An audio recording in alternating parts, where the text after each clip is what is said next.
پہلی اطلاع پر یقین نہ آیا، پھر پیروں تلے زمین ہل گئی۔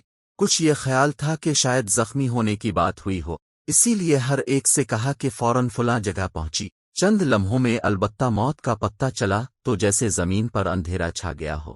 الفاظ ناکافی ہیں، باتیں فضول۔ ایک دو دفعہ ہی ملا تھا کہ اتنی خوبصورت، ذہین اور معصوم لڑکی۔ اپنے کمبخت کو اس کے سامنے کہا تھا کہ تم اس کے قابل نہیں لیکن قابل ہونے کی کوشش کرو۔ اب سوچتا ہوں کہ کچھ اور بھی کہنا چاہیے تھا۔ ذہن میں خیال اٹھتے ہیں کہ اگر ایسا ہو جاتا تو یہ نہ ہوتا تو فلاں چیز ہو جاتی تو شاید یہ دن دیکھنا نہ پڑتا۔ انسان اپنے بارے میں سوچنے لگتا ہے کہ مجھ سے کیا غلطی ہوئی، کون سا میرا کرنا تھا جس کا اثر اوروں پر پڑا۔ اپنی غلطیاں تو ہوں گی اور تربیت کی غلطیاں ہوں گی، لیکن کبھی خیال نہ جاتا تھا کہ ایسا بھی ہو سکتا ہے۔ ایک تو معصوم جان کا ضیاع اور اوپر سے اس کے خاندان کو جو صدمہ سہنا پڑا ہے۔ اس معصوم جان نے کیا کیا تھا، اس کے ماں باپ نے کیا کیا تھا کہ ان کو یہ دن دیکھنا پڑا۔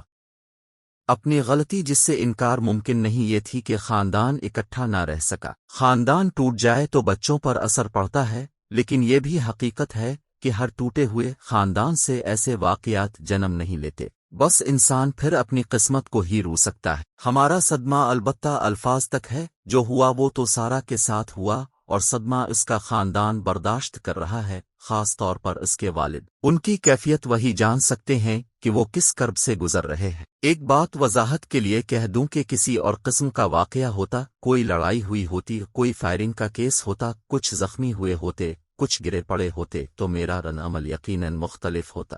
یہ نشان مٹا دو، وہ کر دو، لیکن یہاں تو دماغ شل ہو گیا اور صرف یہی کہنے کی ہمت رہی کہ کوئی بھاگ کے نہ جائے۔ اور اب جب کچھ دن بیت چکے ہیں، یہ دل سارا کے لیے رو رہا ہے۔ کوئی تدبیر ہو کہ وہ واپس آ جائے، لیکن ہمیں معلوم ہے کہ ایسا ممکن نہیں۔ وہ ایک اور جہاں میں جا چکی ہے، اور جو خوشیاں اسے یہاں نصیب نہ ہوئیں، پروردگار سے دعا ہے کہ اسے وہاں نصیب ہوں۔ وہ ایسی لڑکی تھی کہ مجھے پتہ چلا کہ وہاں باہر سے کچھ پیسے بھیجے تھے غریبوں اور مستحقین میں تقسیم کرنے کی غرض سے۔ گاؤں میں جو ملازمہ ہے اس نے بتایا کہ کچھ غریبوں میں یہاں پیسے تقسیم ہوئے ہیں۔ پتہ چلا سارا نے بھیجے تھے۔ جب دونوں مجھے ملے تھے اور اپنے بیٹے کو میں نے کہا تھا کہ تم اس کے قابل نہیں، شاہنواز کو تاکید کی کہ اپنی عادتیں بدلو، اور سارا سے کہا کہ کسی غرض سے بھی پیسے نہیں بھیجنے۔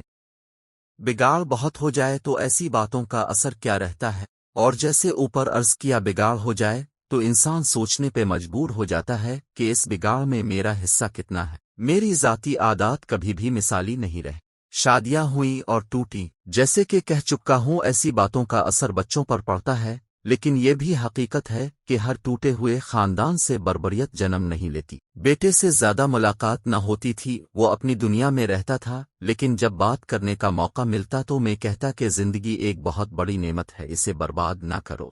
زندگی میں اتنا کچھ ہے، اس کی خوشیوں کو سمیٹنے کی کوشش کرو۔ ایک بات البتہ واضح ہے کہ ذلیل اور خطرناک نشوں کے سامنے انسان بے بس ہو جاتا ہے۔ ان نشوں کا انسان غلام بن جاتا ہے۔ نشہ محض شراب کا نہیں بلکہ اس کے اوپر چرس اور گردے کا، پھر نیند کی گولیوں کا استعمال، سگریٹوں کا مسلسل پیے جانا۔ ہاں، یہ سوال ضرور اٹھ سکتا ہے کہ نشہ تو بری چیز ہے، لیکن نشے کی نوبت اور حالت تک کوئی پہنچا کیسے؟ اس میں تمہارا کتنا ہاتھ تھا؟ اس کا کیا جواب دے سکتا ہوں؟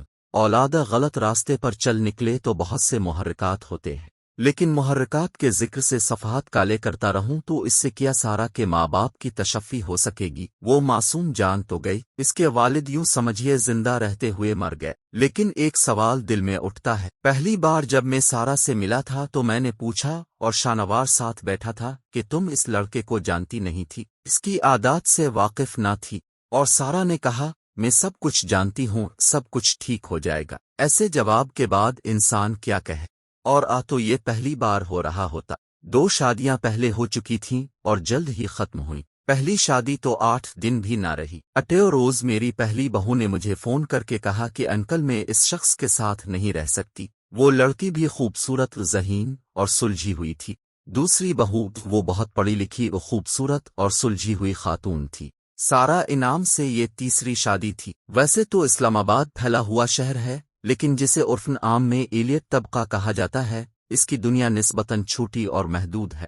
لوگ ایک دوسرے کی جانکاری رکھتے ہیں۔ اسلام آباد کا جو ایک خاص طبقہ ہے، اس میں لوگ شاہنواز کو جانتے تھے، اس کی عادات سے واقفیت رکھتے تھے۔ چکوال آنا ہوتا تو یہی حرکات ہوتی تھی۔ نوجوانوں میں اس کی دوستی تھی، لیکن جو اسے جانتے تھے اس کی عادات سے واقف تھے۔ اسی بنا پر شادیوں کے تواتر سے میں حیران ہوتا کہ یہ کیسے ہو جاتی ہے۔ شاہنواز کرتا تو کچھ تھا نہیں، ویلا انسان تھا، پیسے میں بھیجتا تھا۔ آج کے زمانے میں ویلے انسان کیا کرتے ہیں؟ ساری رات انٹرنیٹ کی جو دوہری کائنات ہے اس میں گھومتے رہتے ہیں، طرح طرح کی ویب سائٹس اور طرح طرح کے ذریعے آن لائن گفتگو کرنے کے۔ اور کیا کہوں، یہ علیحدہ کائنات بن چکی ہے، اس کی خوبیاں ہیں اور برائیاں بھی، اور پھر منشیات کی دنیا یہ ایک اور دنیا ہے۔